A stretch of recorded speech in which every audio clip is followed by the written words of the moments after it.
2026 is going to be an awesome year. We got some pretty cool stuff coming up. First off, we got Foundations of Recovery. This is our flagship program. We're starting it in January. This is for anyone, man, woman, or couple who wants to come and reclaim their heart from shame, trauma, and betrayal. We start off with an education on all sorts of principles, give you the common language. We feed you from a fire hose in terms of all things recovery. It is such a great start to recovery. And we get at the roots of things, Tyler. This isn't like any other program. Like, this is our healing journey in process, and Foundations is where we begin. If you look at the value that you're getting there to kick off a good recovery with all of the right education, all of the right language, and a team to get you started while also being directed by Brandon and myself through the whole process, what a deal. So if you're interested, if you're struggling, if you've been wanting to do something for a long time, jump into this. This only comes around every so often, and we would love to have you there. Click the link in the description to sign up for it. And to make it even sweeter, we're also including a raffle for a free pass to the Radiant Dawn retreat. Anyone who signs up for Foundations will be added to the raffle for that free Radiant Dawn pass. If you're a man and you sign up for Foundations, your name still gets entered, and you can give that pass away if you win it to any woman that you want to. So what you're saying, Tyler, is if you sign up and participate in Foundations, you could possibly go to Radiant Dawn for free? That's exactly what I'm saying, which is crazy because Foundations by itself is already an insane value. Man, I sound so salesy. But it actually is awesome. So come to Foundations. And even if you don't come to Foundations, sign up for Radiant Dawn. It's beyond therapy, the best healing experiences that you can have. Click the link below and come join us. How do you move forward if your partner doesn't acknowledge the depths of your pain? Welcome to the Real Talk Recovery Podcast with the Therapy Brothers. We're brothers, we're therapists, and we know recovery. Bring your stories, your questions, your successes with real recovery.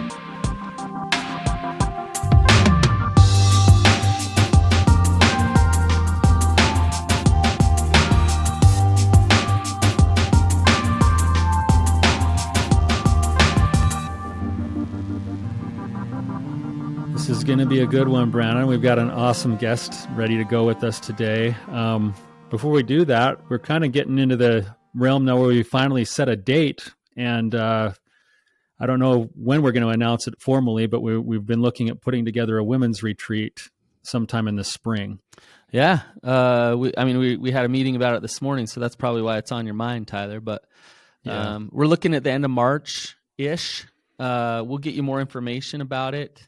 Get you a landing page, website, get that information out. So we're still kind of in its infancy in terms of getting it together, marketing it. But I'm glad you brought it up, Tyler. I hope that a lot of women come to it. I'm pumped about it. I think it's going to be awesome. So yeah, we'll have more info to come here in the next episode or two. But should we jump into this, Brandon? Yeah, let's dive right in. We got PJ with us today. PJ, I'm glad you're here. If you just give us a little bit of background, tell us what's going on with you, and then ask whatever you need to ask. Sure.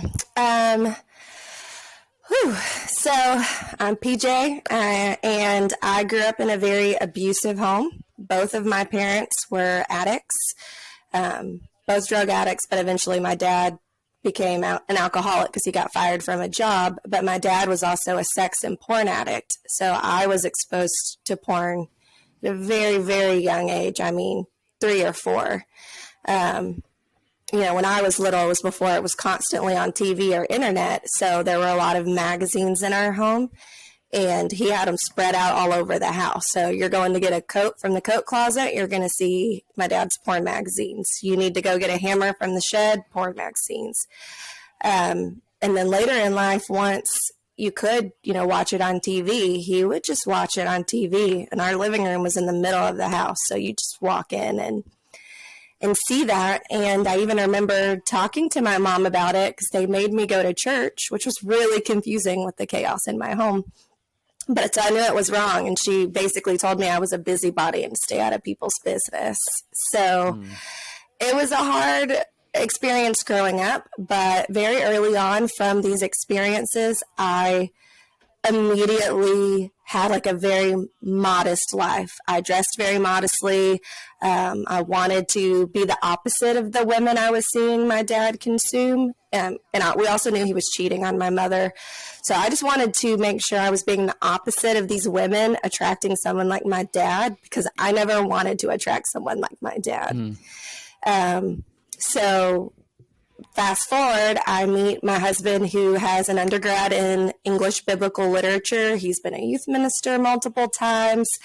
On our first date, I tell him all these things because I'm still trying to avoid anybody that touches any of this trauma I had as a child.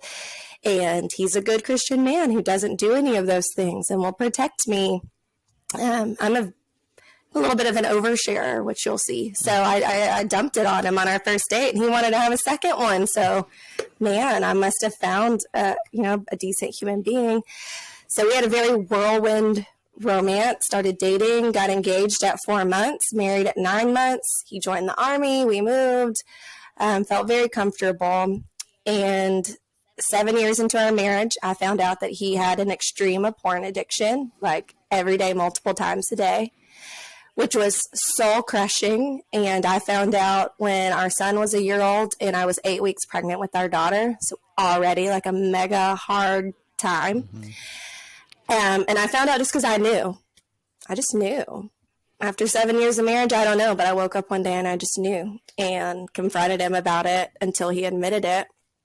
And then when our daughter was 4 months old, I just knew there was more I didn't know. And so then at that point, he admitted that in the first several years of our marriage, he had gone to multiple sexual massages, and he would also sometimes go to strip clubs, sometimes just to watch, sometimes to actually get lap dances. And some of these things even happened while I was on mission. I went to Peru for a 5-week mission, and these things were happening while I was there. And at that point, I have a 2-year-old, a 4-month-old. I was invested from this marriage the second I said I do, but man, you're in this. And I chose to want to work it out because I do believe there's a very great man in there, but that was 4 years ago. And y'all are interviewing me in my own bedroom in my home because, he doesn't show up. So the only other thing I really need to say here is in the past 4 years, I've been the one, like I'm sure you hear most wives, researching, trying to find resources, trying to figure all this stuff out. And within this time, I've had 2 miscarriages, 2 second trimester miscarriages. So I actually had to deliver those. Wow. And all around those are still relapses and lies. And I have made pretty poor choices in coping in the past 4 years. I have drank a lot. I've been irresponsible with drinking. I hate that. I'm ashamed of it, but I did. And so that's something that kind of gets used against me a lot. But even our child that was born I delivered her in April 2020. He was relapsing in the hospital, and this is COVID times. So we couldn't leave our hospital room. So he was relapsing right there next to you. Like right next to me or in the bathroom or, whatever while I'm literally delivering our child. So I'm not okay with how I have chosen to cope with things, but I've been through a lot. A lot. So currently we're in separate bedrooms. We are kind to each other. We take care of our kids, but he is not on board. He doesn't believe my pain. I tell him the analogy is like I grew up in a home where people abused me and I wanted to avoid that. And I just jumped right into a relationship just like that, who's still doing basically the same things. And it hurts. And he says, actually, the analogy would be complete if you said you went from an abusive home to moving into my house where I punched the wall, not you, but you act as if I punched you. That it's very different. So he is not on board with the trauma that has been caused to me at all. Is he doing any therapy or getting any help or doing anything for his addiction? Not at the moment. He's done it kind of on and off. over the years, and he actually was in a pretty good stretch from January to April, but then April was the anniversary of our daughter, and that was very triggering for me.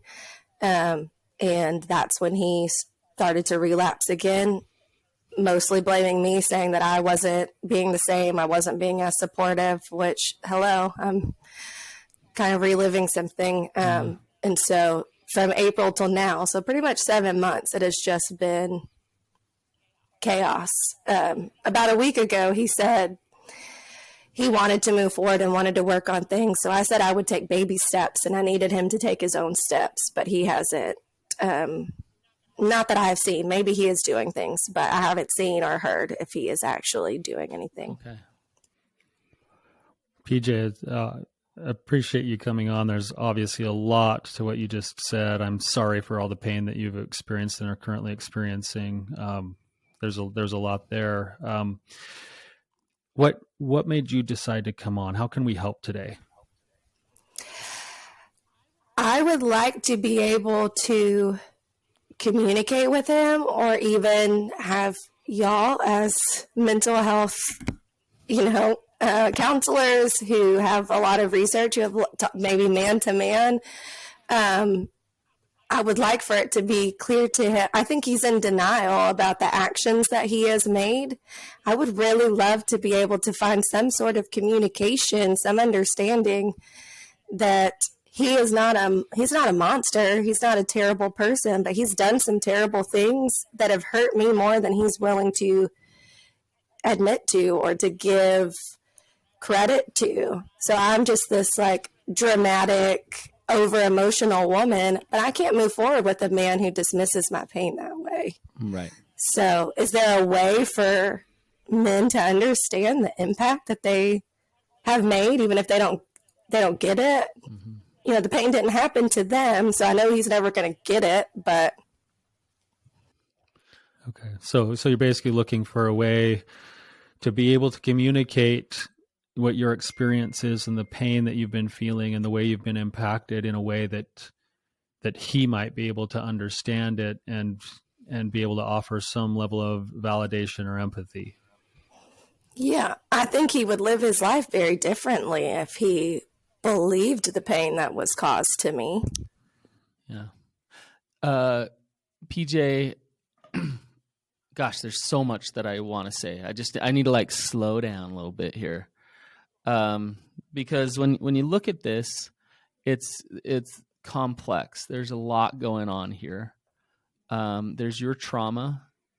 There's your stuff that you're working through with the alcohol and making sure that you're as healthy as you possibly can be. Then there's the gaslighting, the turning of the tables that's being done, which is focusing on things like that. Focusing on, well, look at your trauma and look at your alcohol problems, and that's the problem here. I'm actually not that bad. So there's that. There's his addiction, which sounds like it's still raging to me. That's not being really dealt with. Recovery is not happening.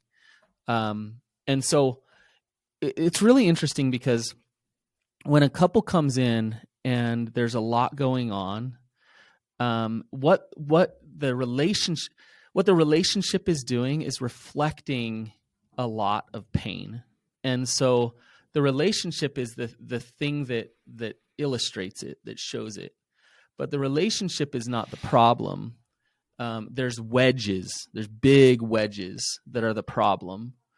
And until those wedges get dealt with, then trying to fix the relationship is beating your head against a wall. And so when you're saying, really, he's doing such a poor job at empathizing with your pain, right? And to me, what that is an indicator of is his lack of recovery. Because whether you're crazy or not crazy, whether it's real or not, what he's not doing is being able to be vulnerable with you about how you're feeling and where you're at. And so he's saying to you, I still got a lot of shame. I still got a lot of secrecy. I still got a lot of disconnecting that I do with you, and I'm not safe. And so that, as a woman in your gut with your intuition, that's firing off saying, this man's not safe for me, right? and so, and so that affects you and it affects the relationship. But the issue here is I can imagine he's a pastor. Was he a pastor or? He was a youth pastor at a point. Now he's a lawyer. Oh. Dude is wicked smart and has been all over the place, but he is incredibly intelligent, which is also hard. But yeah, he's a lawyer now. He does. He's a leader at our church, but he's not paid to do a church role at the moment. So as a lawyer, he's smart. He's not the enemy, but his addiction is wreaking havoc, and some real humility needs to come in to look at the addiction and say, okay, here, I got to clean this up first before I turn to PJ and start blaming her for her trauma. I got to deal with my shame. I got to deal with my stuff here before I blame it all on her. And he can have some boundaries with you and what you do or whatever, however you do it, and man up and focus on his recovery to be able to be the safe, steady, strong man that really you want. That's where we start. That's the work that we start with, right, Tyler? Am I off on this? Yeah, Brandon, you were saying something. You said, the relationship is where the pain sort of manifests itself. And on an individual level, when you see that there's not really recovery happening, it's happening at the level not of the acting out, but of the lack of shame resiliency.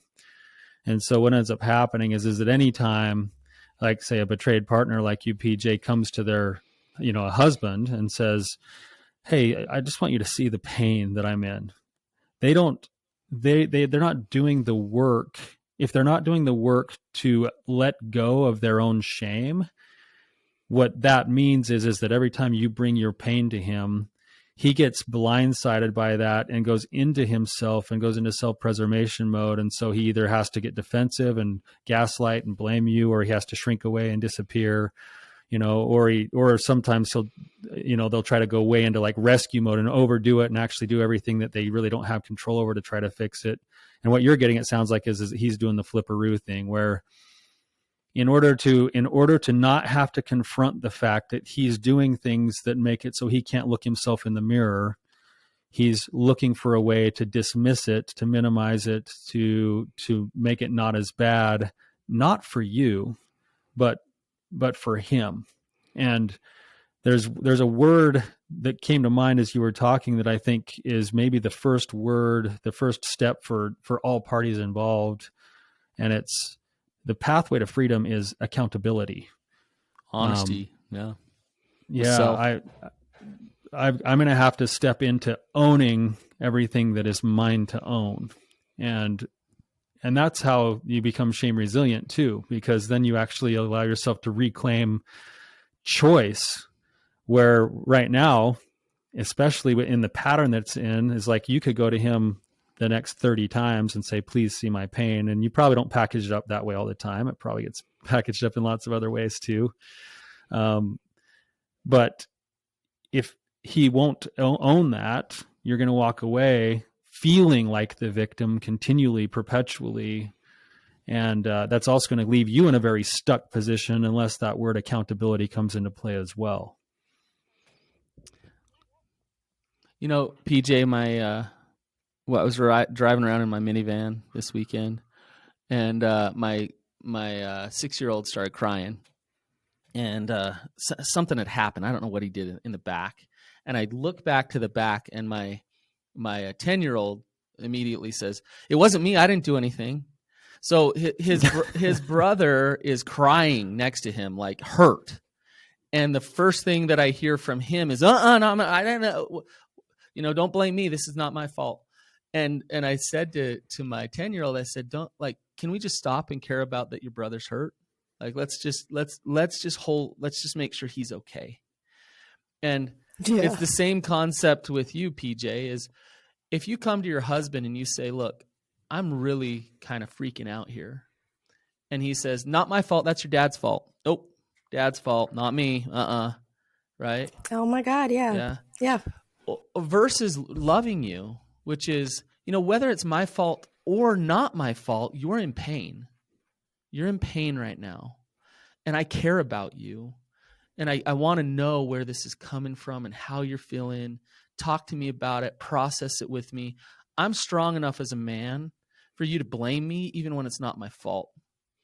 And I can hold that, and I can be boundaried with you and not take that blame on without getting defensive. And that's what a person in recovery feels like.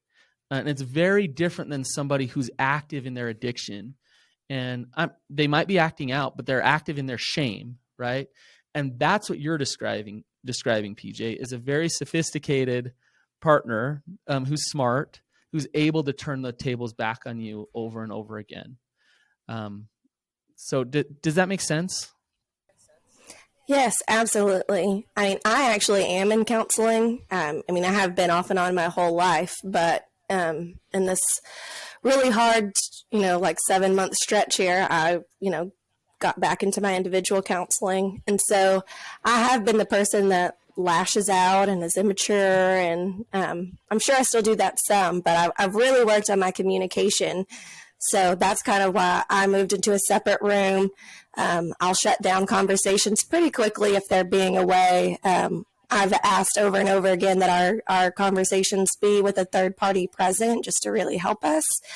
And I think that's brought out a new layer of how he freaks out, but he does those things. It's your dad's fault. If that hadn't happened to you, you wouldn't feel that way towards me.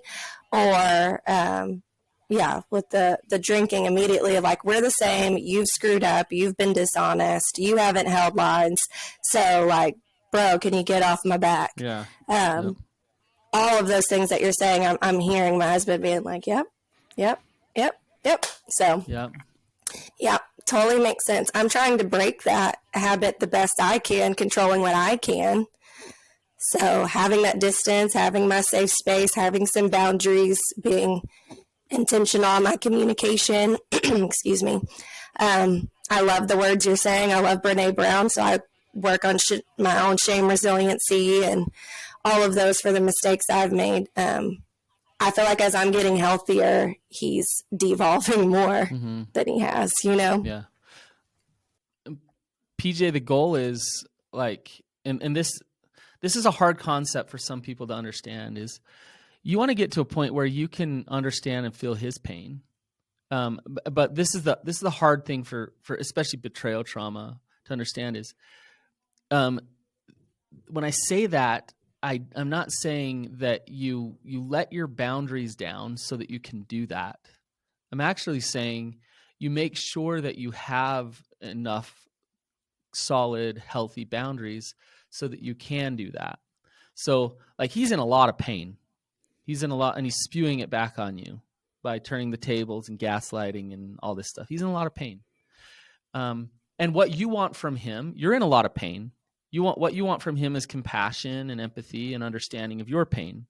So as you do your work, the healthier you get, the more you'll be able to see and feel his pain. Now, that doesn't mean you have to have sex with him every night, right? Right. But you get your heart, you can get at peace with him, and you can understand why he acts the way that he acts. It doesn't mean that you have to stay married to him forever either. Do you understand what I'm saying? Oh, yeah. Yeah. And I know why he does what he does. I could tell you his whole story. I know, and it sucks. Yeah. It sucks how he ended up where he is. And he definitely uses a lot of sex for validation and love and to feel accepted. And I'm just asking him right now, like in baby steps, just learn a different way to cope. And I really loved I listened to one of y'all's podcasts just a couple of days ago. It was the one about like, how do I live in reality when I've been avoiding it so long? And Tyler, you talked about how, not from the jump when you start working with a new client, but eventually you let them know that part of recovery, I think you maybe even said half of recovery, is pain resilience, or pain tolerance, and learning that not everything is a happy, quick fix, learning to check in to your life and experience even the negatives and not check out. And I'm like, man, that's where my husband is not able to have any sort of pain tolerance whatsoever. I've lived such a crappy life that it's par for the course for me. We even fight about that sometimes. He's like, just because you can sit in depression and still function and work and not think the world is ending doesn't mean that I can. I get that. I do. And I hate that. But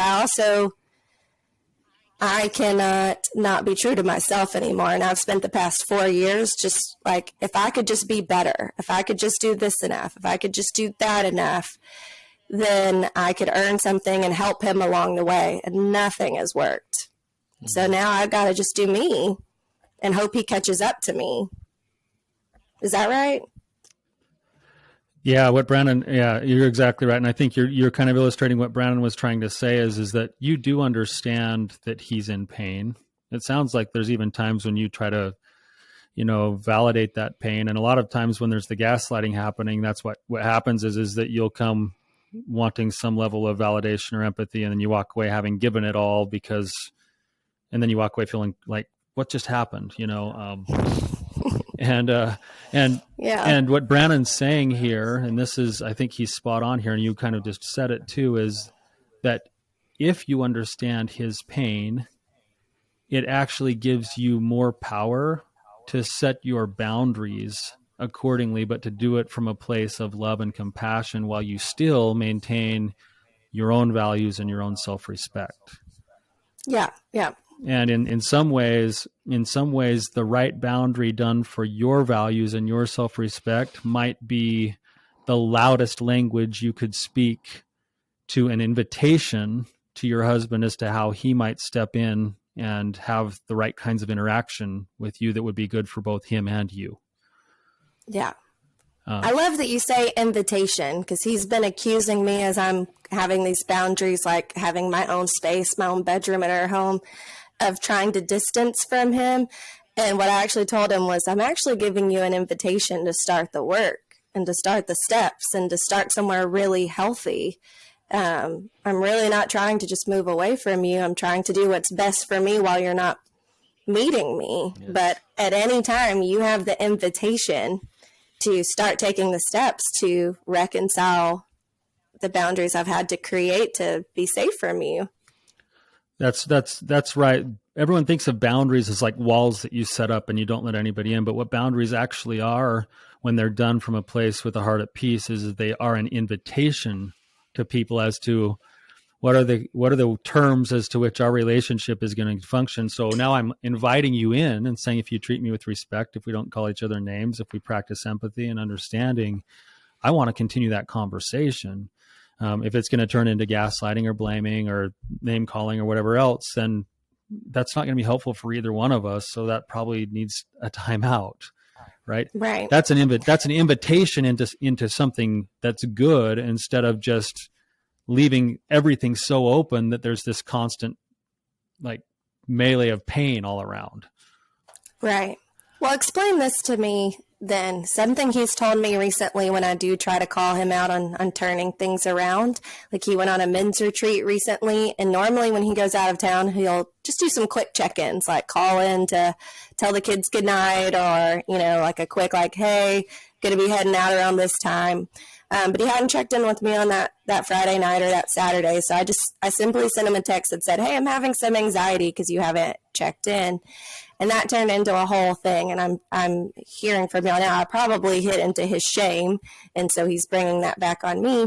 But I told him I wanted him to stop and just listen to my anxiety for a second. That's not his fault, but that's how I'm feeling. I would just like some reassurance. What I'm trying to have here is some connection, some security. So can you just speak on that with me for a second?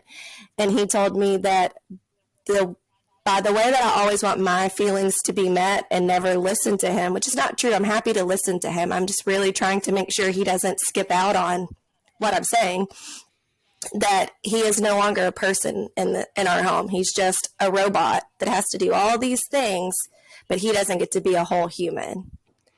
And I just disagree with that, but maybe I'm not seeing it right.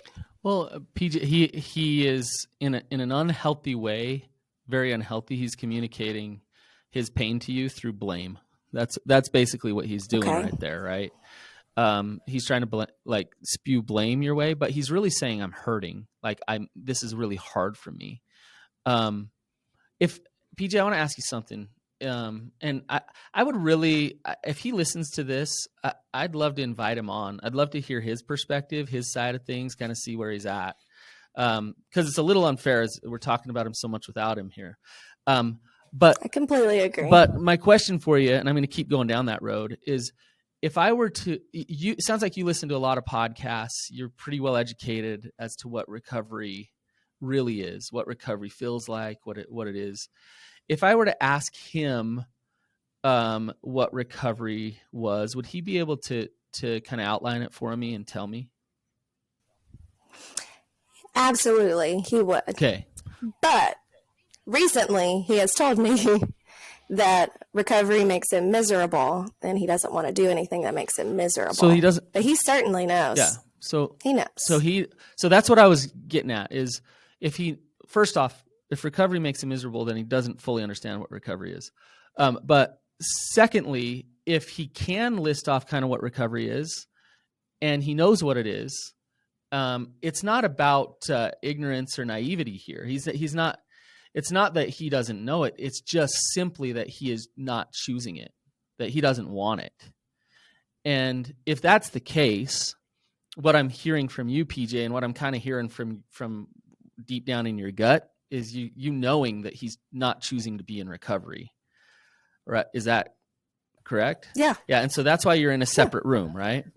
The question I have for you is there's different boundaries that break. So for a while it's, ouch, you're not working recovery. You're not meeting my needs of fidelity and love and empathy and respect. Like, that's not happening in our relationship.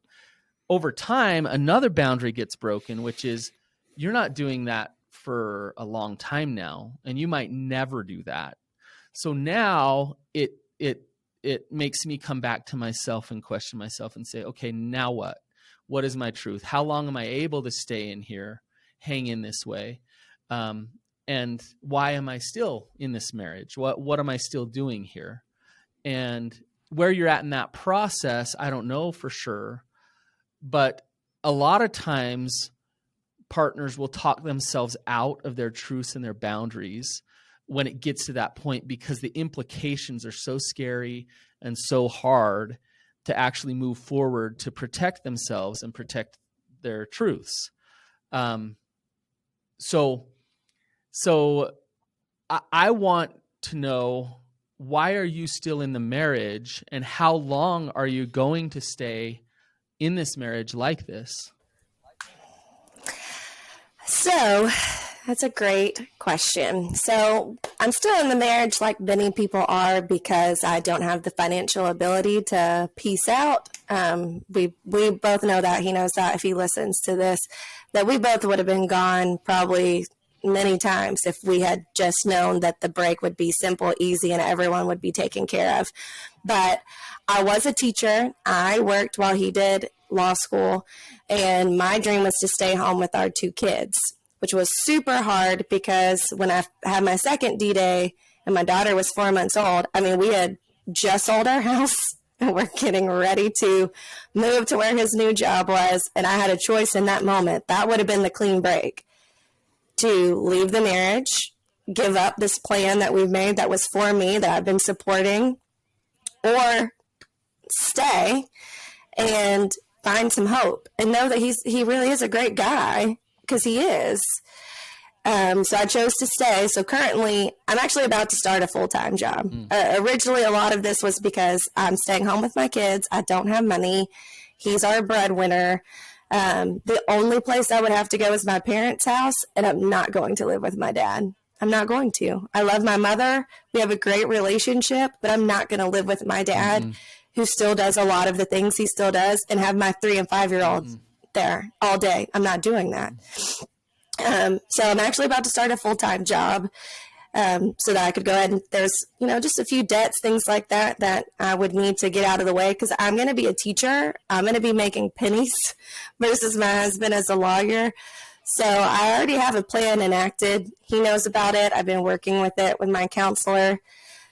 Last week when he kind of came and was like, hey, I'm not happy. I want to try sobriety again. I want to try to make this work. I told him there could be baby steps, but I'm still going to go forward with my path. It would probably take about a year and a half before I could actually leave and it be okay. So at this point, I am going to continue to work on that path. Mm-hmm. At my heart of heart, my hope of hopes is that at the end of that just means my marriage is good and that there are certain debts that are gone and our financial stability is increased even more because it's together. If by the time that everything is settled and I can get out and things are still the same, then I'll walk away. PJ, is there enough love there that if like, because recovery is a process. So if you work your recovery, he works his recovery, that you would want to be in the marriage because you'd want to be with him?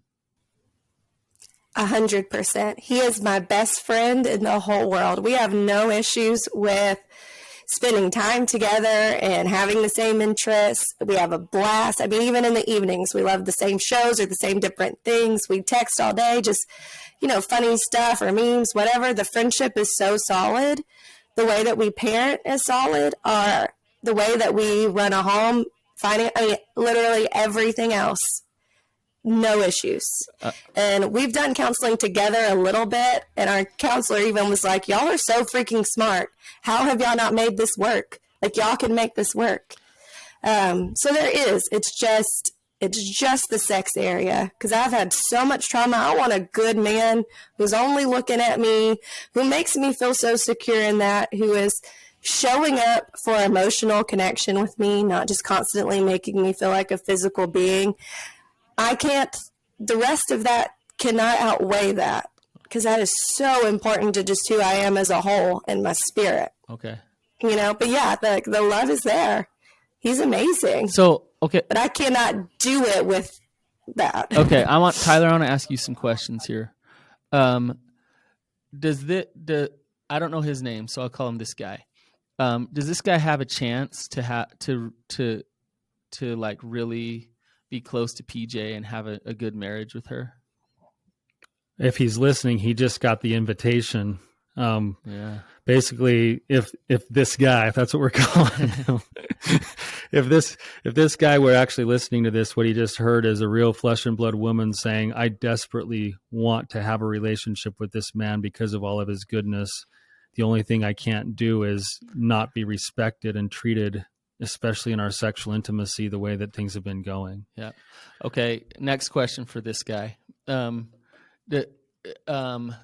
this question is for him, but is recovery miserable? I wish we could have that conversation. I think there's two sides to this coin, Brandon. I've been thinking about this ever since it was spoken earlier, is that anyone who struggles with an addiction struggles with the inability to cope with pain. They struggle with shame. They struggle with actually having a life that they don't really find worth living without their addiction. Mm-hmm. So when they're asked to give it up, it's painful. It's uncomfortable. When they're asked, and when they're asked to actually change their life the way that we talk about changing your life, which is recovery is not sobriety. Recovery is a true lifestyle change of stepping into a life of connection to God and self and other people, meaning I have to learn how to cope with pain. I have to learn how to live life on its terms. I have to be able to take the vibrance and color of all of the colors of life, both the joy and the pain that comes from just being alive. And so that the adjustment from an addicted lifestyle into a life of recovery is excruciating. That process is painful. It's really hard, and it's absolutely worth it, because the other alternative is a life of hell with no hope of change, or a life that includes some pain and some growth and some commitment that has vibrance and color and love and feeling and a wholehearted, we call it a wholehearted way of life. And so if you're looking at recovery and all you see is a bunch of don't do this, you're missing it. Forced sobriety. That's not. If you're looking at recovery and it actually includes looking yourself in the mirror and liking what you see because you live with integrity and humility and openness. His issue is with me. Mm-hmm. His issue is that no matter what he does, I'm never going to trust him or I'm never going to be supportive. No matter what he does, he's still going to be that guy. But That's his PJ, issue. here's the thing: is you might be hard, you might be not willing to trust him again, and all this stuff, whatever. His issue's not with you. This is classic with sex addiction. There's a codependency of, I need to use my wife for my self-worth. I need you to love me. I need you to want me. I need you to be okay with me, and then I'm okay. And what real recovery is, come back to what Tyler was talking about, is you know what? I'm going to figure out that I am okay. And if PJ loves me or if she doesn't, if she wants me or she doesn't, I'm going to have this confidence and this peace and this serenity in my heart that I'm no longer living in the shame and the secrecy of the addiction. And really, I feel God's love every day. God's love. And so when I go home and PJ had a hard day with the kids and I feel like I've done everything I should to get sex that night or whatever, and I get nothing, and I can handle all of that because I'm okay.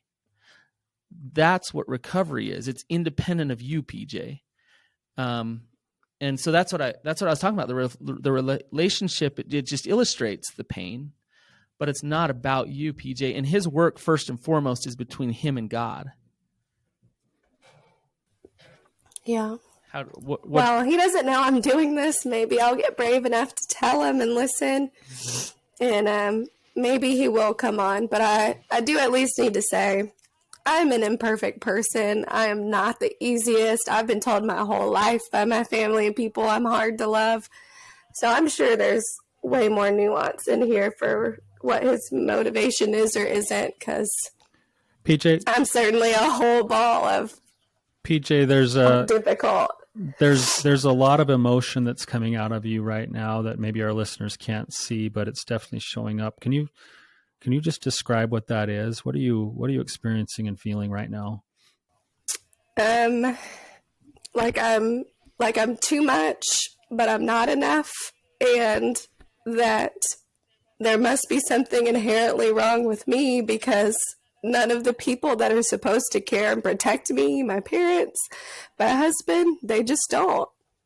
And so maybe I believe that he needs to do stuff too, but I also do feel like an equal common denominator sometimes.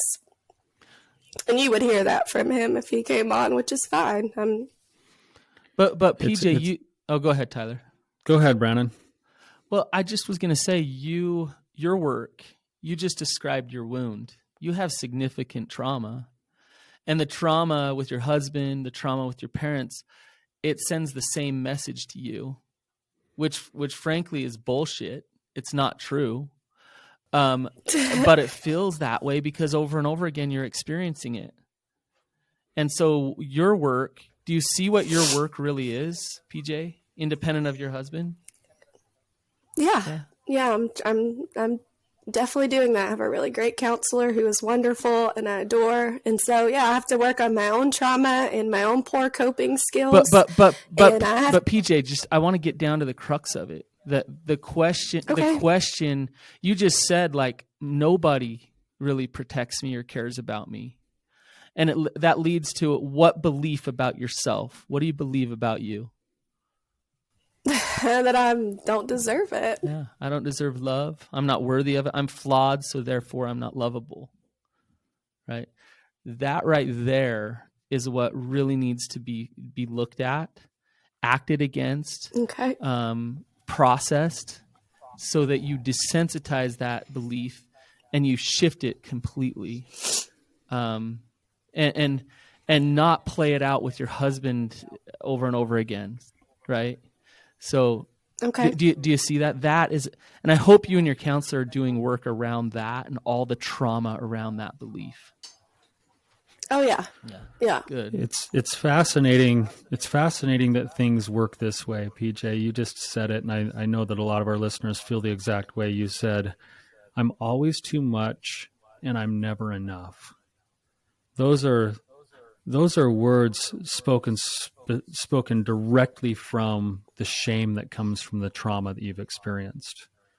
And what Brandon's saying is that the work that you have, regardless of your husband, is just to figure out how to shift those things and have it be, I'm always enough and I'm never too much.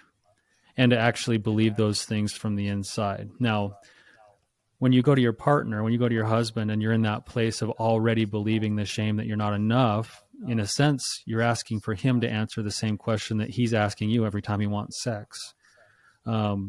Now, that's the work, and it's nice if you got a partner. And you asked the question earlier, and I want, if your husband's still listening to this might be a way for him to understand, is that shame, that pain that you're so beautifully showing right now, that's at the crux of this when you go to him and say, can you see me? And he needs to understand that because of the things he's done and the choices that he's made, even though you have other things in your past that contribute to that pain and that shame, he has reenacted that same kind of trauma, and his ownership of his reenactment of that trauma would be, in essence, a great first step to having a landing space for you to then have permission to go in and explore that trauma and to go to work on it the way Brandon's talking about. And so he has a choice. He can either go into his shame and play small and disappear into his own shame story, or he can stand in as a man in recovery, which just happens to be what most men would want to look like what they see in the mirror, and show up. And just by taking accountability and showing some empathy and validation, he can provide some safe space for that processing to be happening. So this guy, whoever you are, your wife is just reaching out to you, looking for you to be the safe space so that she can do the work and the healing. And you have a chance to step into your full, wholehearted manliness if you can figure that out. Question for you, PJ, as we wrap up. At this point, does God love you the same way that your husband loves you?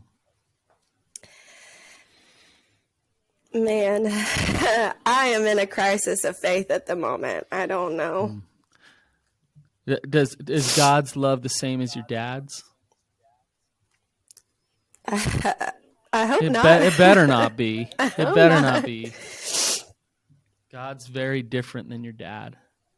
God loves you very different than the way your husband's loving you right now. To God, you are never too much, and you're always enough.